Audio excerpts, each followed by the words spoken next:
Gaderly watandaşlar, onda bugünkü bugün 1-nji iýun güni bütün dünýä çağalary goramagyň güni.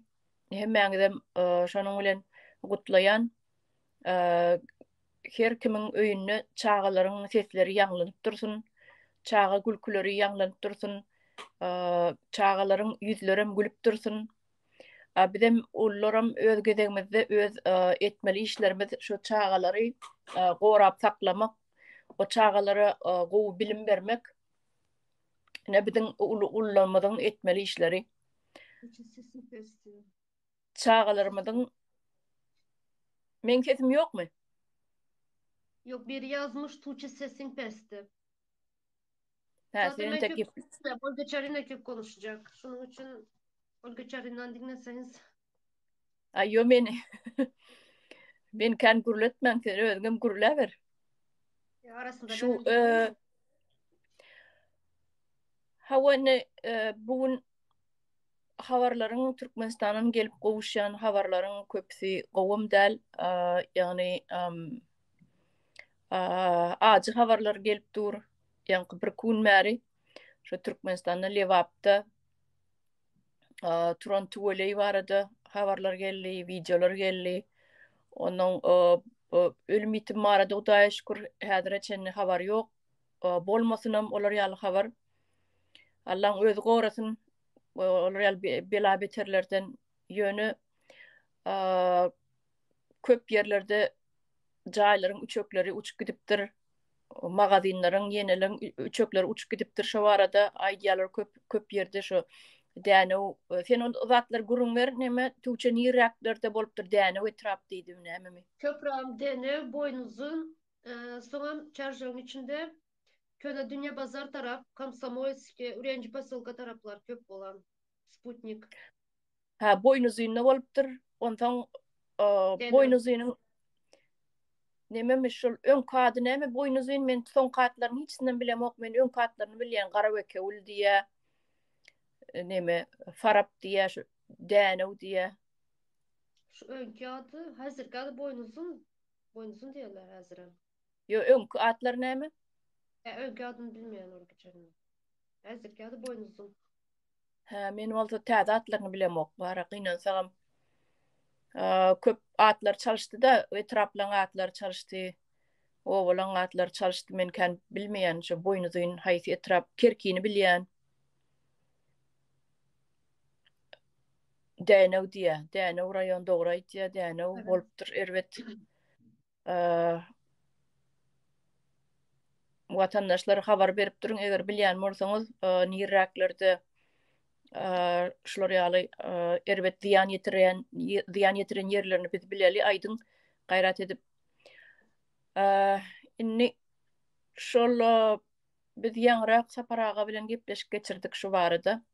Şu Lewap barada, turan şu tuweley barada. Eýem näçinji gezek, ikinji, üçüncü gezek bolýar şeýlemi? Üçüncü mi?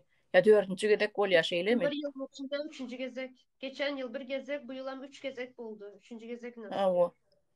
Ha, o. Şon ýaly ol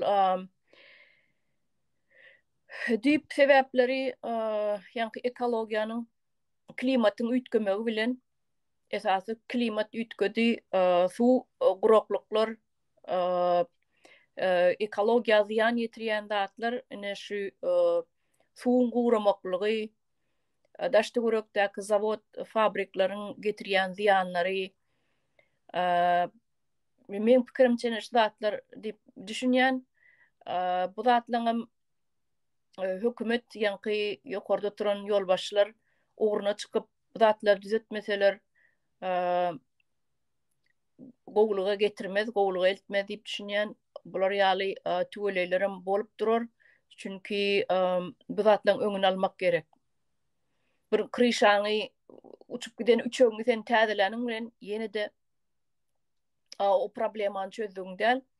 Ýene-de bu gaýtalanyp durar. Onuň şu tok meselesine, suw meselesine, biram gaz, internet meselesine de aýtdylar adamlar. Ýok, öçýär diýe. Öçüp dur, gelýän wagtyndan ýok wagty kän uzak. Onuň bu da näme alamaty? Şol gelýän tok aňyrdan güýçli gelýär. Güýçli gelýärdi. Öýüň içindäki halajinlikleri, telewizorlary, kondisionerleri ýakýa diýe, düýbünden köýdirýär diýe. Bulamyn näme diýmek? Eger şol tok gelýän tok öýe girenne şu her bir öýde uçoçuk bolmaly. Uçoçuk diýenim öňkü döwürde iki tane prop golca nemesi vardı. Öýüň içinde durýardy. Ol kapydan giren ýerinde öýüň içinde iki tane propkasy vardy. Men ýadyma düşýände men öwel ýaşak gaýdam soň. Şo propka tok gatty güýçli gelen wagty atylýardy. Propka atylýardy, daşla çykyp durýardy şeýdi. Ýerinden çykýar ýerinden gozganýardy. Onuň şonu täze propka aslyna täze propka satyn alyp goýsaň bolýar, ola bu köpüge durýardy. Bazarlarda, magazinlerde satylyp durýardy şo iki tane propka. Ýöne şoň daşna simaýlap ýene ýerine soglak goýýardylar. Şo täze satyn alman şu öňküň daşna simjaglaýlap ýene ýerine soglak goýýardylar. Şol näme gorýa? Nämeden gorýa? Tok güýçli gelenne öýdäki ýanky demeleňiz bar. Оборудованияларыңыз, yani halajilnik, kondisioner, telewizor, şular ýaly güýçli zatlary ýakbaz ýaly köýdirmez ýaly şolaň öňüni alýar. Şo prop atylýar oňa derek. Sebäbi şo propka filtrawat edip durýar, normadan artyk geçiren ok. Sebäbi norma meselem 220 volt bolsa şondan artyk geçiren ok. Aňardan transformatordan gelýän tok näçe güýçli bolsa, indi şol öýlerde köp öýlerde ýokmy kady pikir edýän şol. Yani предохранитель var. Stenan yüzünde yukarıda durýardy ol. Kapyň giren ýerinde. Şo zatlar inni ýokmy kadiýan Türkmenistanda. Sebäbi näme üçin zol zat adamlar da adyn täzelýär. Ene halajilnik täzelýär. Köýýär, ýa-da kondisionerleri köýýär. Şo zatlar näme üçin? Iň esasy problemany çözüp bilen oklar. Şo ýerde iň esasy zat şol предохранитель goýmaly. Onam tog edarasynyň özü goýup bermeli. Oň üçin senden pul almana haklary ýok. O ýerde eýem ýanky zakony bozýarlar. Şol senden pul almana haky ýok. Näme üçin? Sebäbi sen puly tog üçin töläp oturýan her aýda. Öz bermelije, tölemelije puluny töläp oturýan her aýda. Şol getirilip goýulan uçoçuk bar. Öýüň içinde getirilip goýulan şol предохранитель diýilýän zat. Şol heme toğuy näçerak ýakdyň hasap alyp durýar. Hemem şol güýçli gelen toğuy saklaýar. Gereginen artyk goýberen ok. Şonuň üçin sen özüň pul töläp oturýan her aýda toğuny. Öňler men bar wagtym pullu däl, toğlar mutdy. Soň pullu bolupdyr diýip eşitdim. Onuň şo gelen toğ edaran işgärleri bar. Gelip şol paneller çalışýar diýede. Ne şoň bahasy plança, men täze öňkü könüler aýyrmaly, ne täzesini goýmaly diýip ne şular ýaly gelip adamlardan pul alyp gidýärmişler. Onu goýup Soraklar okamayan dep ýazypdylar biri. Okay.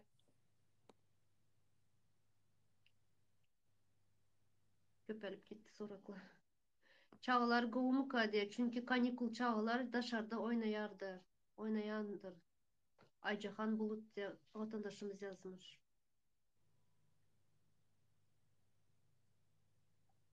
Şu yana şifirler hakkında görün verdiniz ya, şu Çarju'da yaşayanlar biler. Irmak magazin var. Irmak magazin var.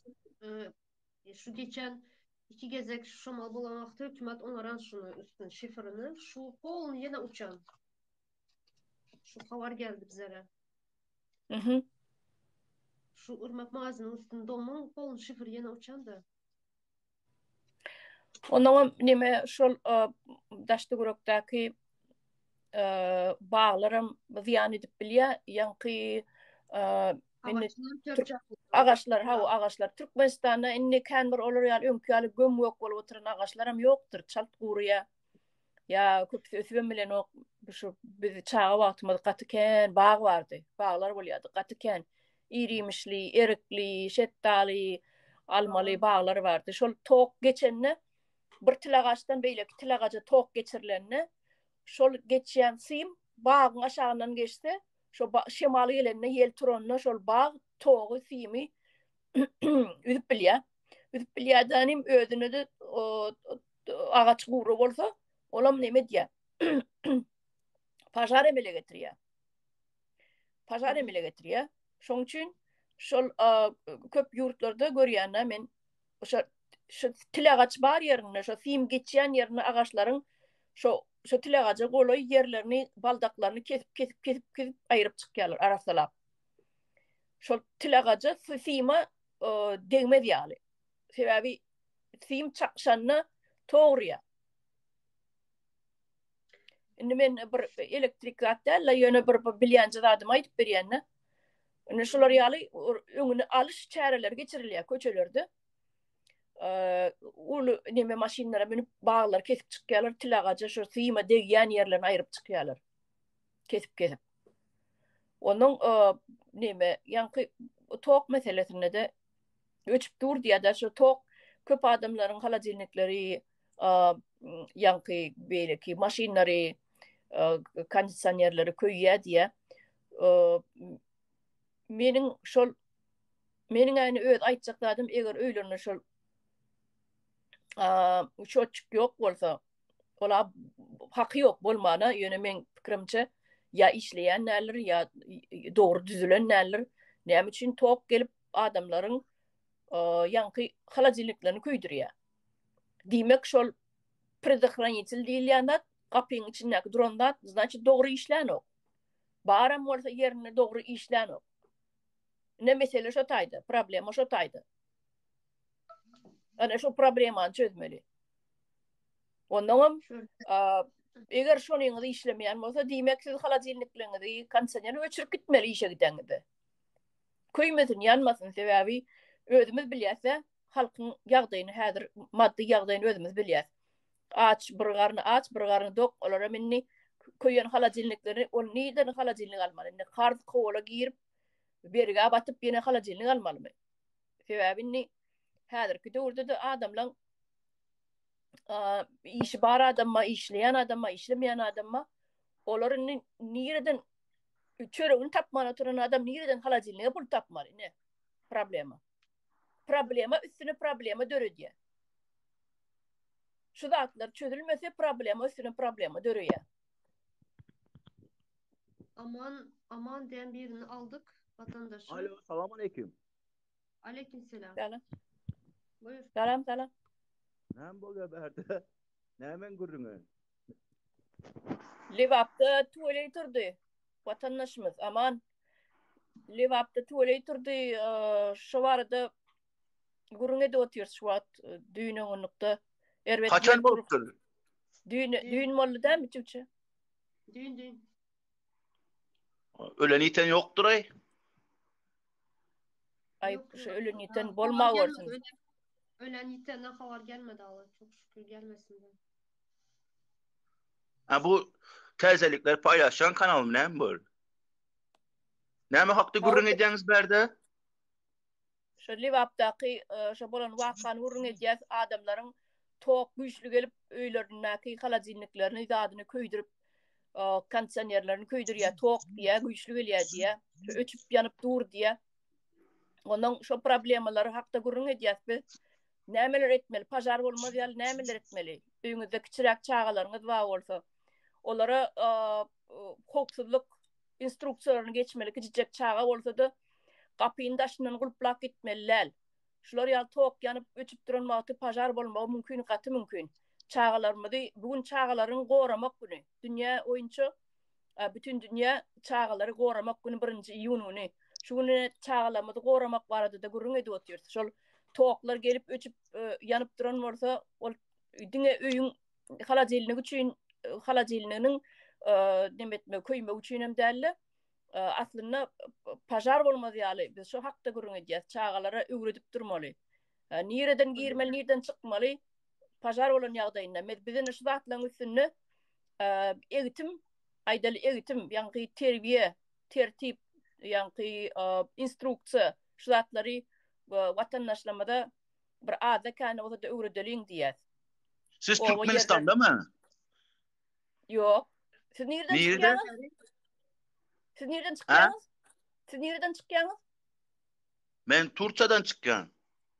Ha, Olga Katerina, ben şu vatandaşa bir sorak verin de. Berde sorak okey. yazmış. Sorak da değil. Elektrik sabahı bolya dep yazan. Sonra ağaçlar kesilen. Şonun için diğerler de gülen. Yani gülecek ne var burada? Ben anlamadım. Yalan mı? Alo. Bir bak 90'ncı yıldan ön 90'ncı yıllar şu araları ağaçlıklar vardı yadında bolsa Türkmen Çarjur'da yaşasan eğer.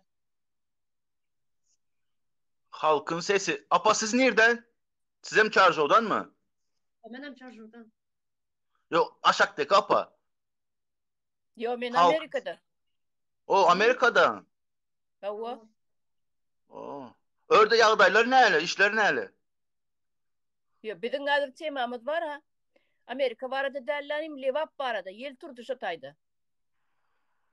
Ay ona eşittim ayttınız da. Nämişedik böyle? Elektrik dediniz. Men transformatör satyan transformatör alacağım bolsa. Girdim elektrik haklı gürün edeniz. Transformatör var. Hava Transformatör. Transformatör var da derle var ha. Biz hazır transformatörü Ortalık onu her karıştıracak. kim öyüne transformatör al bilmedi doğru değil mi? Ayrıldı mı oğlan inni? Arada Hava çıktı mı? ayırdık. Ha. Ayırdık. Hoş günler. Ben yana video paylaştım da şu videonun aşağına bir sürü gülüp nimeler yazıp koyuverem. Ağaçlar kesildi de düşündürecek olsam şunu bir sürü video gülüp nimeler koyuverem. Dalga geçip. Şunun için boş.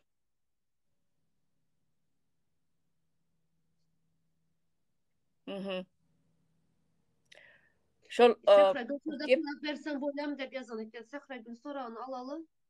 al. Sehra Gül şuradan sorak.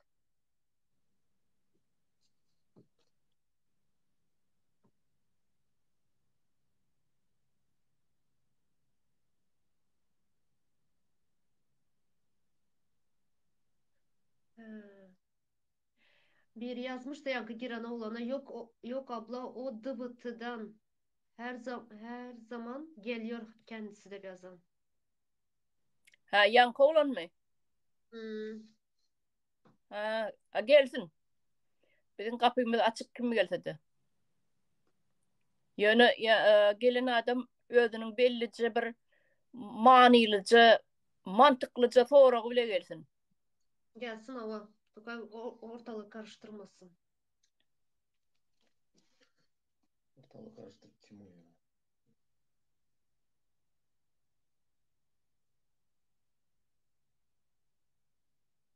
Adı ne hemen başakta kayalım. Adı Olga Çarina. Ola ve Tuğçe men bu vaka barada sorağım yok öğren gınansan da olan vaka. Sehra Gül yazan. Hmm. Gelsin diye Amerika Faruk. Saçma bir şeyler gelse var ya. O kanalına kazan.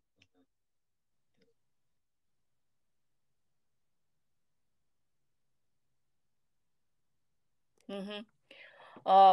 Başka sorular yok olsa inni yankı çağalar korumaklık var da şol gurun edeli birazcık o mantıklı soru yüze çıkan çeşitler var da gurun edeli. Inni şu dünya derecesini çağılamızın inni bizim Türkmenistan'daki çağaları beyleki dünyanın beyleki yurtlarındaki çağalar bilen yaşayışını deneştirsek, bilim alışını deneştirsek bu katı ara tapawut katı ulu yer bilen gök ýaly. Inni şu yerde aýtjakladym, mesele mine Türkmenistanyna biziň çağalamyz doglandan başlap görýäni bir ejir diýşeňem bolýar sebäbi çağalykdan eýem ejesiniň enesiniň süýdi ýok bolsa bir garny aç, bir garny dok bolup ulal ýaşa çaga baştan aýak. Onun ulolya ayağı yöreye yan bir 4-5 yaşına yetip yan özünü tanap başlanan soňam ejesiniň ýany bilen ýa meýdana işe gider. Çağatyny öýde goýup gitmene adam ýok. Ýanyny alyp gider, meýdana oturdur bir ýerde. Men ýadyma düşýän adam bilýän adam ama aýdýan, şu bilýän adam aýdýan. Oturdur eline tüýjü köke ber, oýunjak bererde bir gyrada oturdur öýden paty ýygýa ejesi. Beýle de paty ýygýa. O çağatam gyrada otur bir joýan gyrasyny öňüne onu muny taşlaya, oýunyda oturdy. O taýda möý bamy, mörmöjek bamy, ya o taýda garynja bamy, o çağan çywini idimi, tiňegi idimi, oň bilen işi ýok, o çağa gardynyp aglasa da şu çağan, aglamasa da şu çağan uğruna seredýän ýok. Ondan şu çağa aslyny seredip otursaň, kiçilikden şoň ýaly aglasa da şu çağa emjek emme ýok da, aglasa da emme ýok bolyn, şonu bilýär çağa eýem, kiçijegem bolsa, 1 ýaşynda da bolsa, 2 ýaşynda da bolsa, şu aglasa da şonuň derdini soramajaklaryny bilýär, şeýdip bolýar çağa. Gatyýar şeýdip. Çağa gatyýar, 3-4 ýaşyna, 5 ýaşyna ýetýär, şu durmuşyň bolmalsa şeýle diýip düşünýär şu çağa. Şu çiwin çaksa da şu çakmaly öýt düşünýär. Daşdy guruny garynja ýüşse de şol sen çaksa da şonun goranmaly, ya şu bolmaly zatdyr öýdýär. Şu wagt ine meselem Amerikan bir çağatyny ömür çiwin garynja görmedik, şoň ýaly ýer bar akitde meýdanyna oturup şonu öňüne oýunjak berip oturarmy? Ine men size sorag berýän, oturarmy şu çağa şu ýerde? Bar bütün şu taýdaklar aýaga galdyrar. Türkmeniň çağasy boýdan başa doglaly bäri görýän durmuş şo bolan soň şol normadyr öýdip pikir edýär. Şu zatlara garşy göreşmeliligini bilen ok. Enesem şolar ýaly. Enesem göreşmäni bilen ok şu zatlara garşy. Eşek ýala meýdanyna işläp geler, öýüne gelbem öýüniň hyzmatyny eder. Öýüne de naharynam bişirir, gapçanam ýuwar, çağatyny da sereder. Kirinem ýuwar, öýüniň borkasyna eder. Ine şolar ýaly, şo durmuş normalny durmuş durýdyp pikir edýär.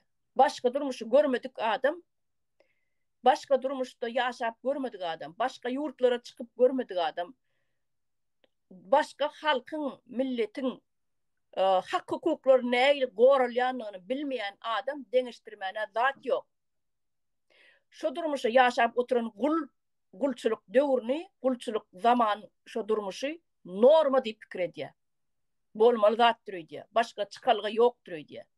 Ine Livap Livap alyp göreli. Livabyň bir owalarynda oturan käbir adamlar bar. Öz rayonundan daşary çykyp görmedikler bar.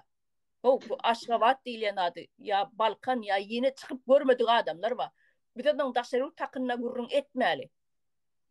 O bu daşary takyna gurrun edem dokda. Öz rayonundan çykyp görmedik adamlar bar. Ondan olary näme düşünürjek? Dünýede başga gowdurmuşam bar diýip näde düşünürjek? Olar üçin erteki bolýar. Näme üçin erteki?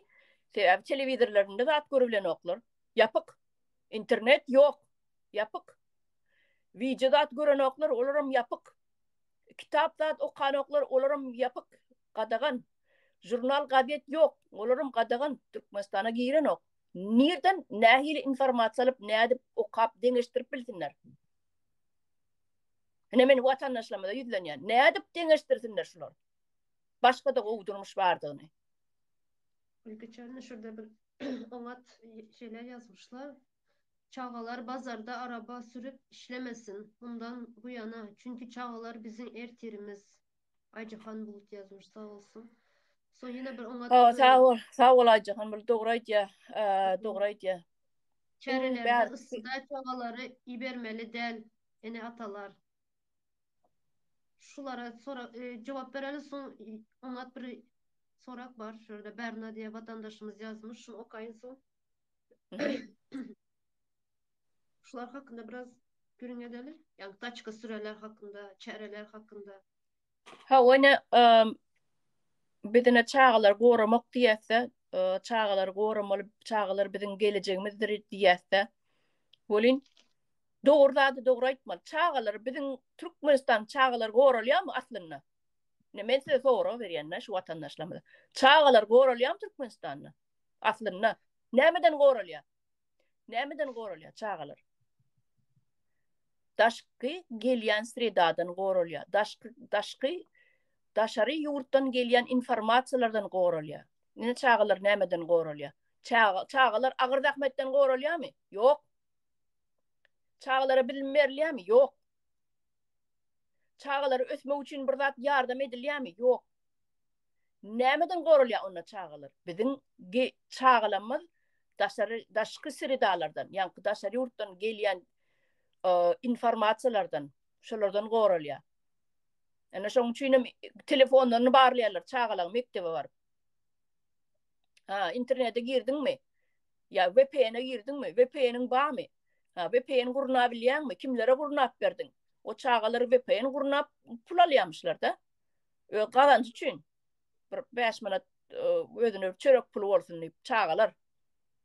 Enesiniň atasynyň gazanýany ýetýän hal görnüp dur ýetmeýäni. Şonun daşyndan çağalar şeýle pul gazanjak bolýan bolmaklar mümkin. Şu VPN gurnap berýän, kime gurnap berýän diýip mehmeler diýe mektepden mektebe aýlanyp ýörmüşler çağalaň ýygyna düşüp. Düşünýäňizmi? Bizim çağalarymyzda şolar ýaly gömük edip ýetişdirýärler, gömük. Hiç zatdan habar bolmasyn diýe. Eneleri atalara bir gömük, oň üstüne çağalaram gömük. Şeý dip ýetişdirýärler. Hiç zat okumasyn, hiç zat bilmesin, hiç zat görmesin diýe. İnternete girmesin diýe, YouTube görmesin diýe. Bizim çağalarymyz şu zatlardan gorýarlar. Aslında biz çağalarymyzy Agyr Ahmetlerden goramaly. Taçka sürýänleri, şu araba sürýänlerini çağalan yeter yetmezçiliginden bolýar. Öňlere çağalar araba süren okdy. Biz döwrümizde atasy işleýärdi. Atasynyň hem işlemene, iş ýok, işlemene, iş bolaýana da ýetirinip bilen oklar. Şu ýetirinip bilmeýän üçin çağalary, ýa-ni gaýdyşmaýaly 5 ýaşyny, 6 ýaşyny başlap meýdana goýýarlar. Bar towuk wak, ýa sygyr wak, ýa goýun wak. Bolmana party. Meydana git. Otağa git. Şurada bir Bernadette vatandaşımız yazmış. Olya abla biz näme etmemiz gerek şu günler bolmasın diýip. Bizim şu zatlar bolmadygy üçin, şu zatlary ýeňip geçmekli üçin adamlaryň agyny täzelemeli. Adamlaryň agyny täzelemeli, näil täzelemeli? Adamlaryň agyny täzelenen güni bu zatlaryň hemme zat öýdüdi ýok bolup gidýär. Sebäbi sen şu bolýan zatlara närazymy? O närazy. Sen goňşyň närazymy? Närazy. Sen dogan garnaşlaryň närazymy? Närazy. Sen klassdaşlaryň, kursdaşlaryň hemme owadaşlaryň närazymy? Diýmek adamlaryň aňy üýtgäp başlaýarda şu zatlara garşy durmany öwrenýärler. Şu zatları ýok diýip boljak ekeni. Dünýede başga gowdurmuşam bar eken diýip düşünmäni, pikirlenmäne başlaýar adam. Ana şu zaman haçan siz düşünen wagtyňyz şu zatlar aradan ýok bolup gider.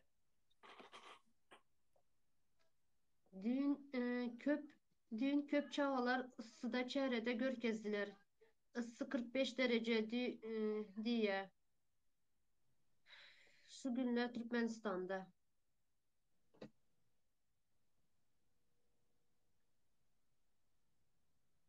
...45 derece sıcakta çärede görkezdiler çağaları dedi. Doğru. Şu ısıda da eýär intek maýaýy şu gün gutordyn iýun başlatda bolyn. Şular ýaly 45 derece bolsa, ýene öňde 3 ay bar. 3 ay bar. Arasa iýul we awgust we iň ıssy aýlaryň biri. Ol aýlarda da görýäňizmi, köp adamlaryň şu iň goranaýjaklady halajylnyk, ýa-ni suwda sowudy biçmek üçin hem iýmitleriniň gaýy bolmadygy üçin hem olam o halajylnyklarym ýanan bolsa, ýa-ni kondisionerlerim ýanan bolsa, onu näme etmeli? halkyň derdi gününden agyrlaşýar. Halkyň derdi gününden hem agyrlaşar. Näme şonuň üçin adamlaryň näme etmeli biz diýip soraýanlara meňe jogabym şeýle. Şular ýaly ejir çekip ýaşasyňyz gelýärmi ýa-da durmuşyňyzy gowlanýarsyňyz gelýärmi? Daşary urtdaky ýaşaýan adamlar ýaly durmuşyňyzy gowlanyrmak isleýän bolsaňyz aňyňyzy täzelemelisiz. Çağalara gowy bilim bermeli. Eýýam 5-6 ýaşyndan başlap çağalara gowy bilim berip başlamaly. Biziň ine gelejegimiz çağalar ine biziň gelejegimizdir diýär. Ine şo hakyky. O çağalary mal ýaly edip geçirmeliler. Ne mal näme diýär? Mal öz ýanky sygyram öz gölesini diňe iýdirmäni, hawa içirmäni, ýatmany öwretýär. Beýleki mallarym şolar ýaly hiç terbiýe beren owa. Türkmenistan nädele şoda gidip dur Türkmenistanda. Hiç zat öwredilen ok çağalara. Diňe iýmän, içmän bilýär, ýatman, durman bilýär. Bolly. Türkmenistan çağada başga zat bilen ok häzir. Oňat bir Ramazan Umayevmi? Çağalar okatsalar öğrense, bilse ertir vatanın önüne çıkıp hak hukukunu soraya diýip okatmaýarlar. Doğru. Doğru. ýa-da. Şoň üçin mektep okudýan näler? Ýöne her bir enata okudyp biler öz çağatyny, öýüne. Öýüne boş wagtlary öz çağatyny öwredip biler. Birem her çağanyň soraglaryna ýaltanman jogap bermeli. Şu çağan aňynyň ösmegini isleýän bolsaňyz, her bir soragyna ýaltanman jogap bermeli.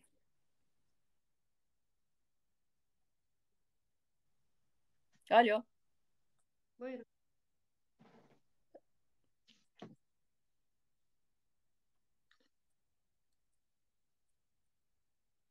Sen meňe transformator hödürledin ha?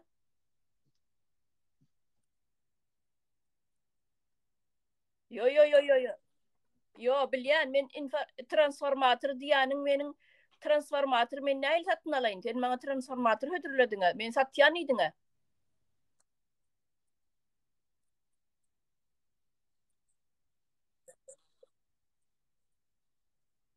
Burası reklam yeri değil ha. Yani reklam yeri değil. Fikrini alışacaksan fikrini alış. Mağazere fikrini alışacaksan fikrini alış. Dinle. Men sen dinleýän onu aýdan pikirlerini näme pikirlerin var? Şol ine transformator bilen işleşýän bolsaň, şu adyny tok güýçlü gelip öýdäki halajynlikleri, kondisionerleri köýdirýär diýär. Şoňa näme maslahatyň bar? Sizin aman sizden soraýanda näme maslahat berip bilersiňiz halkyň şu halajynlikleri köýmez ýaly näme etse bolar?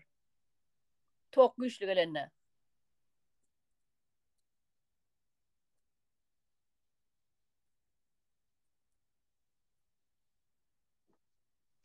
Sen transformator näde satjak sen Türkde ýaşaýan niýeňe?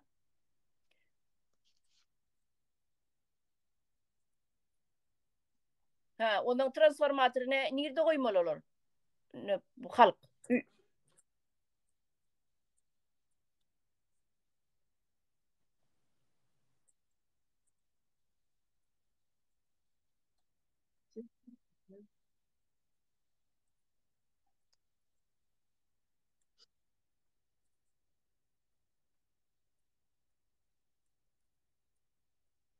Ha, predохранитель bilýän.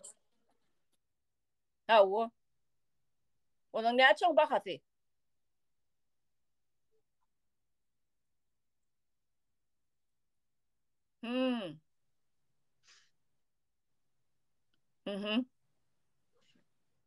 Näme mi? Onuň howlingde goýmalymy? Nirde goýulýar?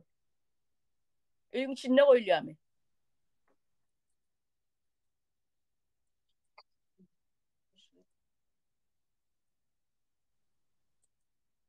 Ha, näme mi? O panel diýilýär, panel.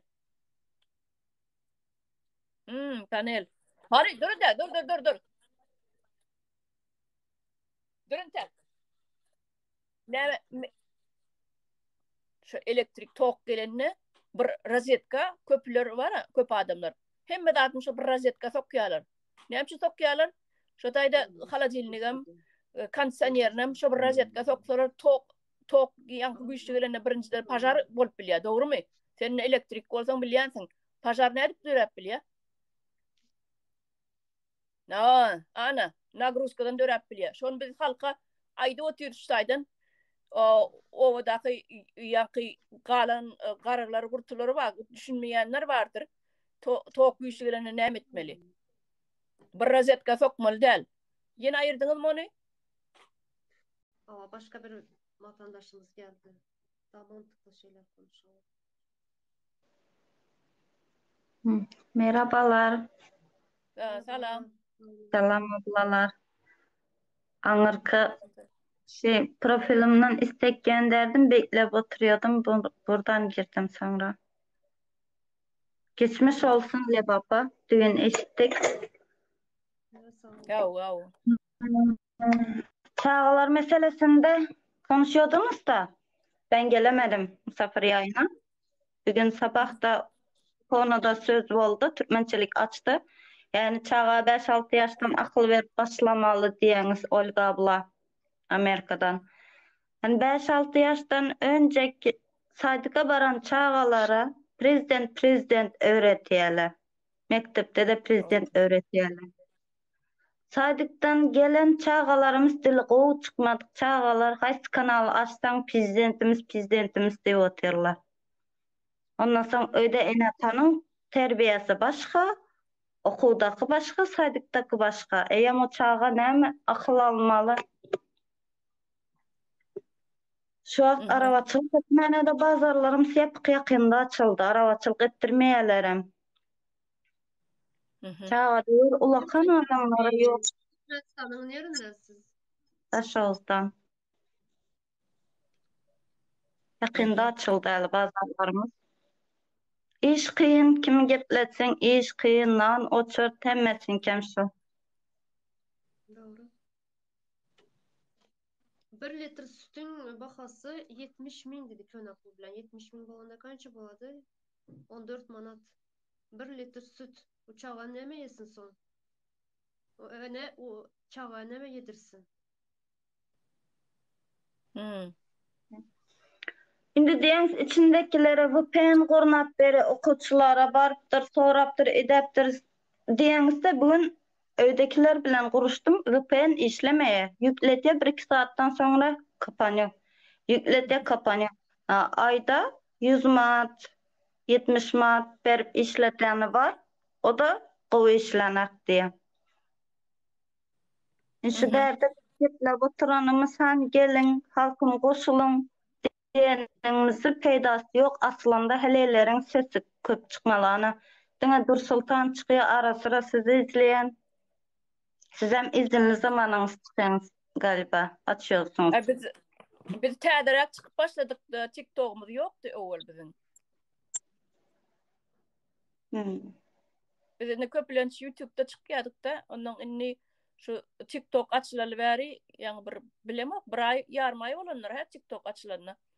Bu şonun bäri çykýar, onu da hemmemiz işli bolamysoň, ýerden gidip akşam gelýär, ondan bir elimizden degen wagty bir ýarym saat, 1 saatlyk çykaýmasak, birim şu soraglary jogap beräýmesek, kan bir elimizden degip duranok, ýöne bugün çykanmyň sebäbi 1-nji iýun çağalary goramagyň güni. Hem şonu aýdallydyk, hem şol obalarda Lewapda yel turan barady. Toklu meselen kıyınlığı barady. Şu VPN'im ýapyp toklarym üçüp suwum ýok, hiç saat gaz ýok, şey diýerler de halk. Ýöne Hudaýa şükür ölüm ýitim bar diýip eşitmedik. Ýöne hemmeleriň kıyşalary uçup gidipdir diýär. Olga Çarına şurada bir vatandaşımız yazan ölenen bardı. Ýa-ni gözüme metdi da. Şunu bir okaýyn. Okay. Nerede kaldım? Ya bir gözüme eldi de. Indi Olga abla diýersiniz de ene içindekileri uyandırmalı, berdekiler uyandırmalı. Neçe wagtdan beri Dursultanyň ýaýyny 3 aýdan beri izleýäs, ýene az keminde, az hem del köp patronlarym geldi. Hani içine de ses bizi yetiştirip bilmez. İçine de bir zat diyecek bolsan telefonda düş diyeler. Onlara ne yetiştirmeli? Telefonda düş diye. Telefonda gepletmeye. Sana kaldı mı diye. İçinde her şeyde otururlar. Önce özleri başlamalı. İş yok deyip arıza taşmak. Hani yakınlarımız gelsin yurttaşından. Çağam, bilamak, gelinim, oğlum. Şolardan özlerim hareket etmeli bence. Berdekiler berde de onun şu ayın 10'unda dedim aeroporta çıkacak bulup bitirla. Hani benim gidecek dedim. Ona göre herkesin çıkışına olmalı. İşten bir atala çıkacak desem. Ben biraz ara verin dinleyecek kulaklığımı takıp. Böyle. Verin dinleyecek. Böyle. Sağ olun koşularınız için. Sağ olun. Tanrı kasın. Sağ ol. Geçen şurada yazılan Çarşıda Kutupan bolan akşam ölen köp, iç attı uçan köp diye. Vatan için diye vatandaşımız yazan. Ha o neme Hep şu at menem soratlar köp de o kadar yetişip olan yok Olguçar'ına. Her soratta az zannetsek ben köp bara sorular. barmağın bilen tuttu sakladı o kaver. Aha. Köpsü ötüp gitti indi. İyi de kaytırıp olyara barmağın bilen iyi de tuğlu. Aha.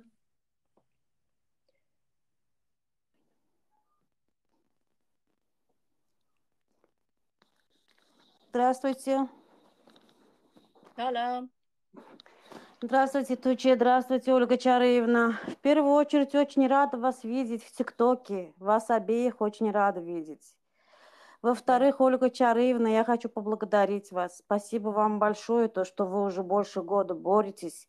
Вы не сдаетесь, вы идете до конца. Хочу за это вас поблагодарить. Спасибо большое. В-третьих, хочу Туча.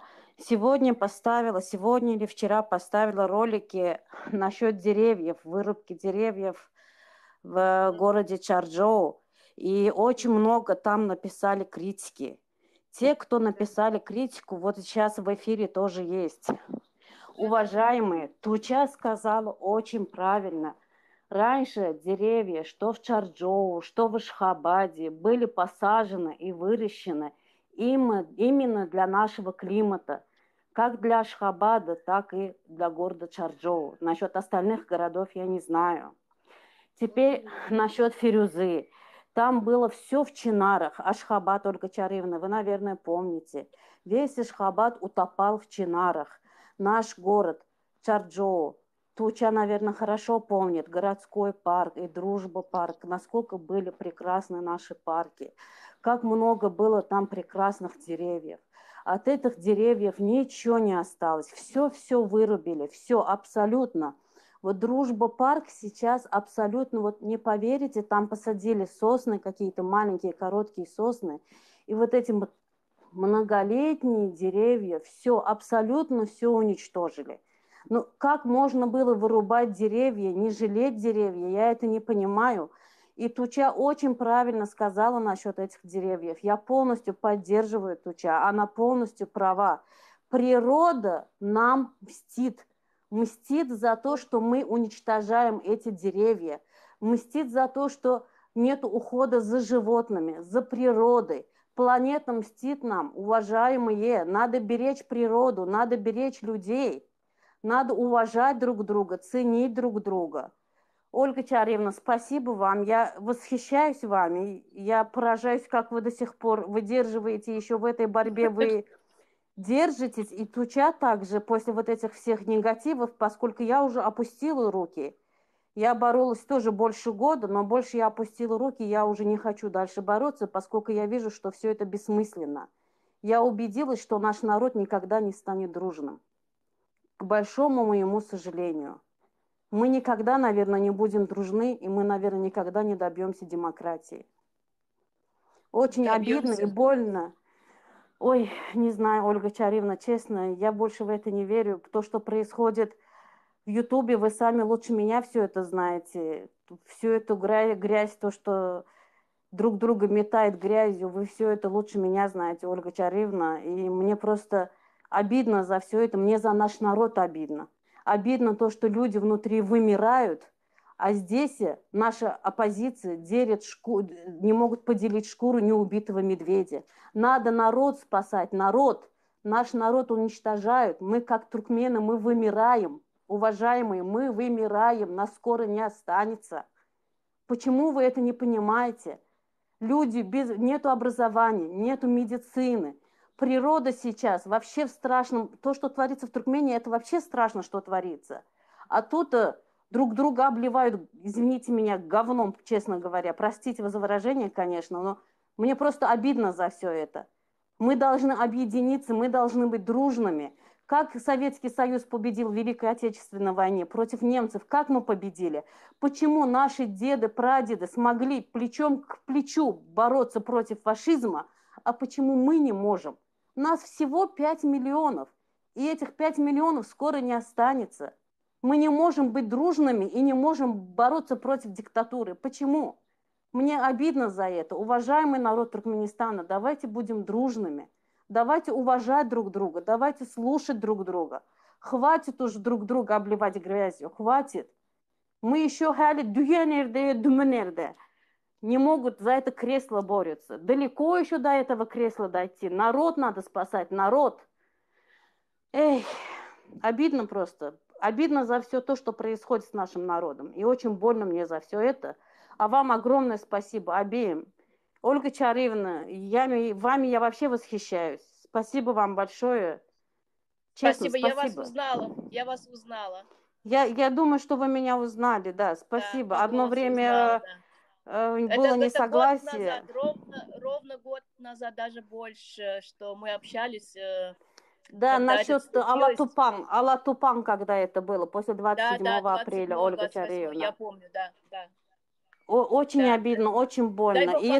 Дай Бог вам здоровья. Это вам, Ольга Чаривна, это вам. Спасибо. Я вами восхищаюсь, я поражаюсь вами. Как вы до сих пор выдерживаете, потому что мое сердце больше все это не выдерживает, и мои нервы не выдерживают. А как вы выдерживаете и дальше боретесь, я не знаю, откуда у вас столько сил. Спасибо вам и вам обеим. Честно, низкий поклон. Спасибо, удачи вам. Удачи вам. Спасибо. Хорошо. Спасибо.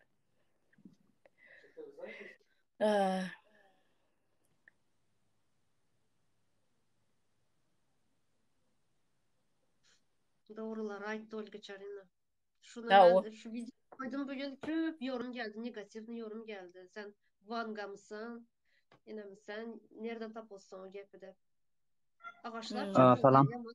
Krasiv bizden çarjı ağaçlarda. Salam. Salam hemmäňize o ýagdaýlaryňyz Türkçe dogan edýän işinde köp sag bolun. Olga Çaривna sizden bir ýyl bäri görüp köp sag bolun. Halkyň arasyna çykyp TikTok'da gürleşmek bir buýsandyrjy, hani neme diýär, halkyň pikirini öwrenirsiňiz. Halkyň näle garaýanyna sebäbi gürleşmeli. Bu meseler biraz gürleşip halkyň bir hal ýagdaýyny bilip şoňa görä hereket etmelim diýip pikir edýän. Men şu taýda neme diýesim gelýär, ýa-ni lewama da bir jogap hukmyny bir adajyk, biram öz pikirim şu wagt seredip oturýan opozisiýanyň hemmesine bolýan. Birazjyk tanqid ba aralaryna, bu tanqydan birazjyk şahsiýetine çenli diýip ýetýär, bir-biriniň şahsiýetine çenli diýýärler. Ýöne bu zady men bir erbet zat hukmyny garamak, bulan bir geçilmesi bir gereken, ýani geçilmesi gerek bir ýol diýip seredýän sebäbi 30 ýyllap syýasy bilimden birek bilen gürleşmekden, hatda birek tanqid etmekden uzak tutuluk adamlar hatta bir ara gelip, ýani jemlenşip bir zat hakynda gürleşýän bilmediler. Şoň üçin biz şu wagt çykdykdan ýoş bilen çykyp oturup birek bilen gürleşýär, täze çağa öwrenýär gürleşmäni, şonu bir dili türkçeýänler anjyrap başga zat aýdýanlar bir zat aýçyk bolan edil şonýalyk garaýan şu wagt bolup ýören meseleleri. Ýöne bularam geçerim kädiýän, ýöne näýlik geçer, birazajyk kynrak geçer, agyrrak geçer, halkyň käbir sowar. Ýöne halka soğuman diyecek bolýan. Sebäbi bu zatlar tibiği zat bolaýmaly zat. Hemme ýurdun taryhynda da bolup geçen dünýalyk zatlar. Ine şu wagt Türkiýanyň bir 100 ýyl mundan öňki ýagdaýyna seredende şunýalyk demokrasiýaň ýaňy bir geljek mahaly. Şonýalyk zatlar boldy. Eýleki ýurtlarda da bolanlar. Indi men şu taýda diýjek bolan ladym, aýtjak bolan ladym. Umuman halk bilen köpräk guruluşyň sebäbi biziň halkymyz şu wagt psikologik bir depressiýada. Bu depressiýadan hem näde çykmaly? Ine Olga Şahin'e siziň özüňiz doktor. Hippokratyň bir sözü bar da, doktoruň diýär, 3 tanyk yaragy bar diýär. Biri neşter, biri ösümlük, biri hem süýji sözdür diýär da. Şoň üçin halkymyzy birazjyk psikologik tarapdan galkındyrmaly diýip pikir edýän we köpräk halk bilen guruluşyň. Ine geçen gerek özümden mysal getireýin, geçen gerek kemine diýär da guruj topar boldy. Bize diýär şunýa kadrlar gerek we dil urundan bize kadr gerek diýär. Men özüm lingwistik okudum 4 ýyl Türkiýede Galatasaray Üniversitesiinde we onu tamamlandan soň 2 ýyl psikolingwistik okudum. Ýani demokrasiýanyň we her türlü rejimiň adamlara idiom diýilýär, ýani türkçe söylemler üreterek adamlara halka edýän täsiri barada tez ýazdym.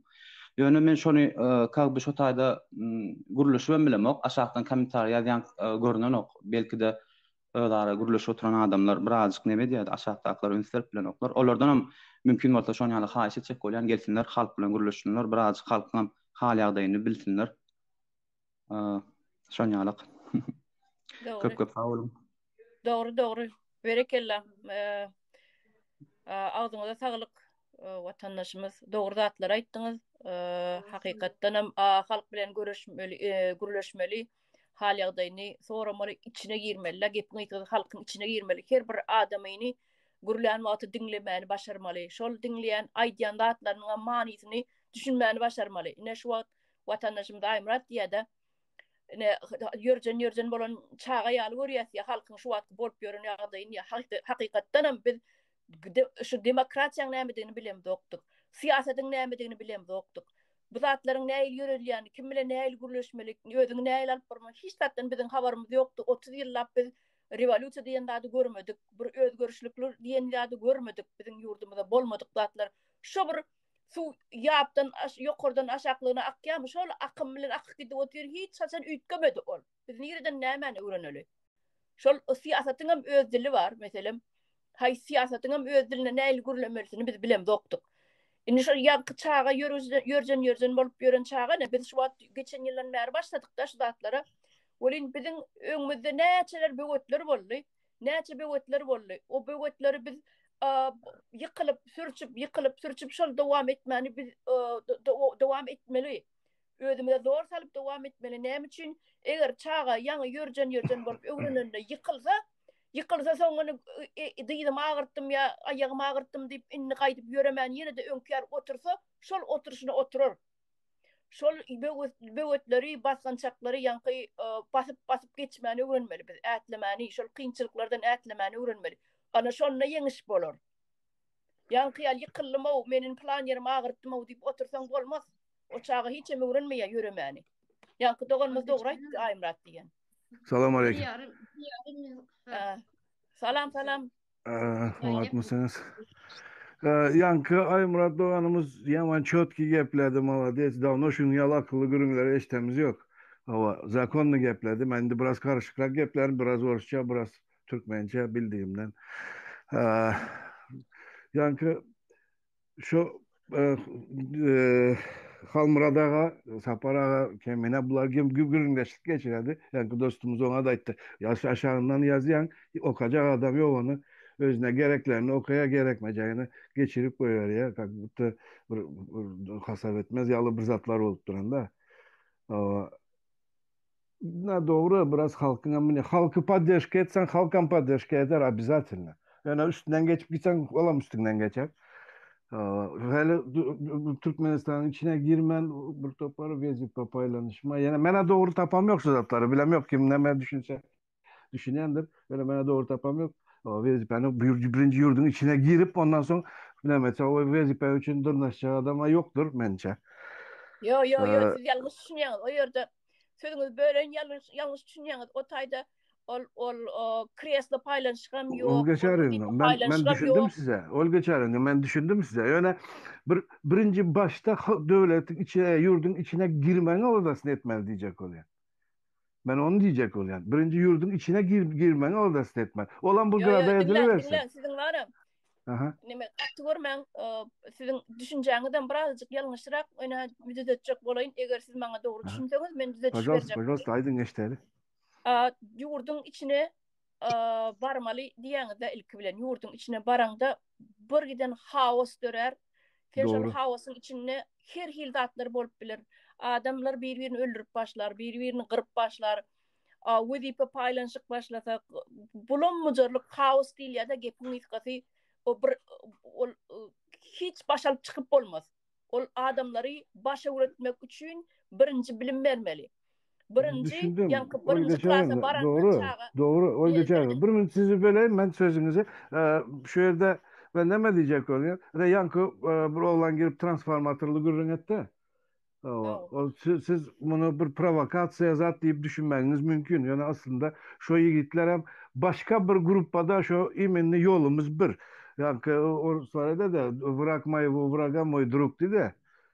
Hemen bizim bırakımız bir düşmanımız bir.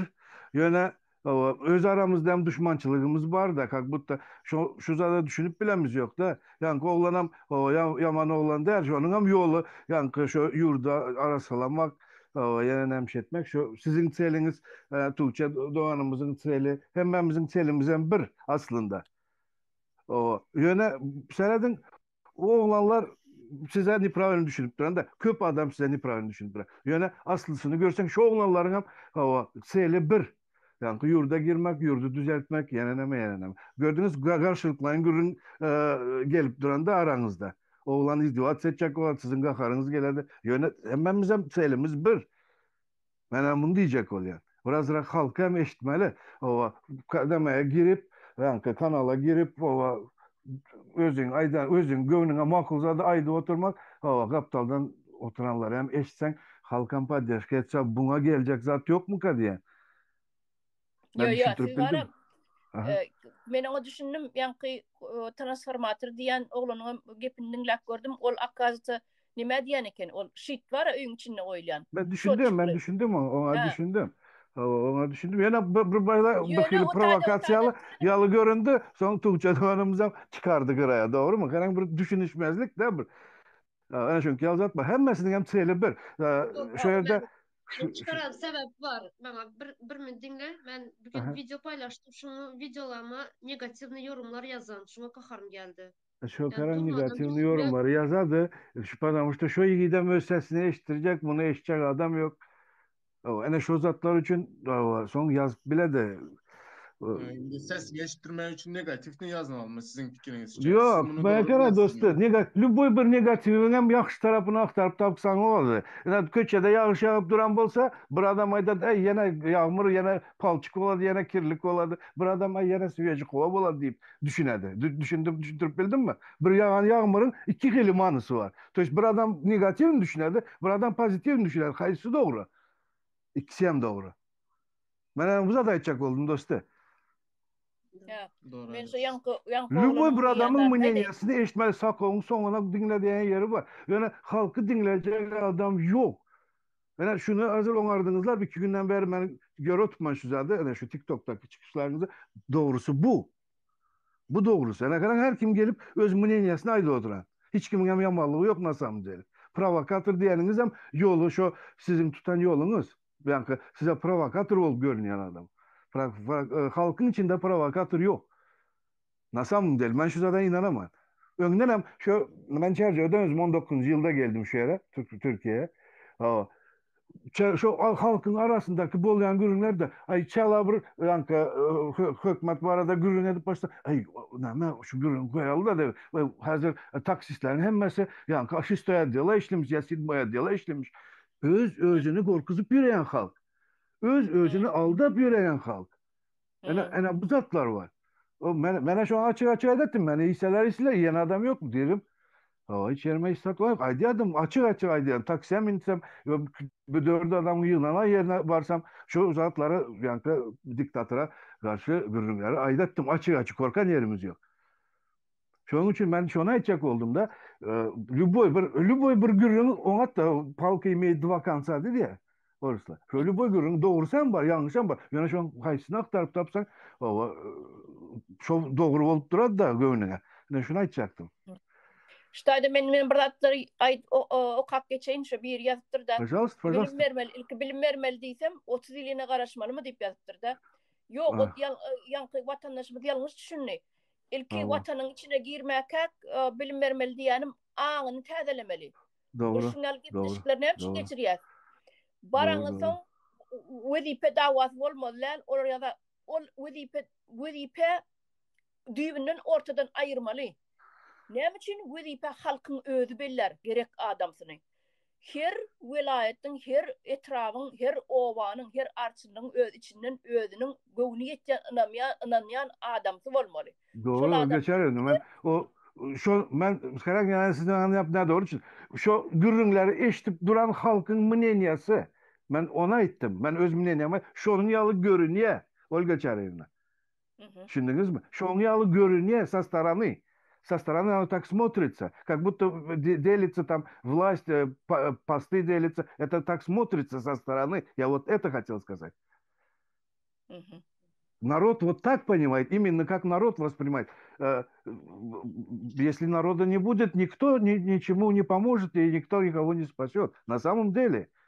Хоть какие программы бы у вас не было, если halk toplanıp ağzı birliğe düşmese, neymiş etseniz şu Zapar Murat Niyazov'un altın asır programmasını getirip yine 5 kez ondan 3 kişi gelip koysanız da hiç edilip olacak iş olmaz.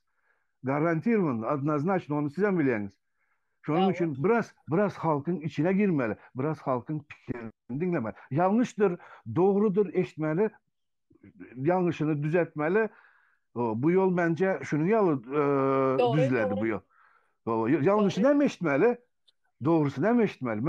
Ben pastayan da oturup Halmurat ağalar dinleyen даже şu Maksat Bayramovich var ya şonun fikirlerini eşitemen çıkıp выступайda namlı köp yanlış demeden однако şonun hem gırgınında doğrusu var. Şu любой temadan yani любой adamın выступать edenden şonun onatlarını çekip almayı başarmalı da benim fikrim bu.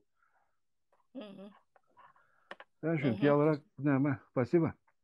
Şurada Ay Murat dinleşip geçmeli bu yolu. Diyalog bilen geçmeli diye yazan. Doğru. Olam doğru. Doğru. Ne sizin adınız Baha mı? Batır. Ha Baha değil mi? Batır ben adım. Batır 868'de. Спасибо. Gol ya sağ olun. Ağzınıza sağlık. Çok sağ olun.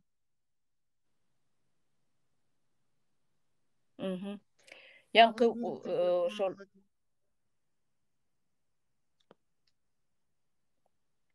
saat neçe bulduk size görünüyor saat? Saat 10'u 10 telefondan geçe. çıkamam. Bizim saat bilen. 10'u 10 geçe.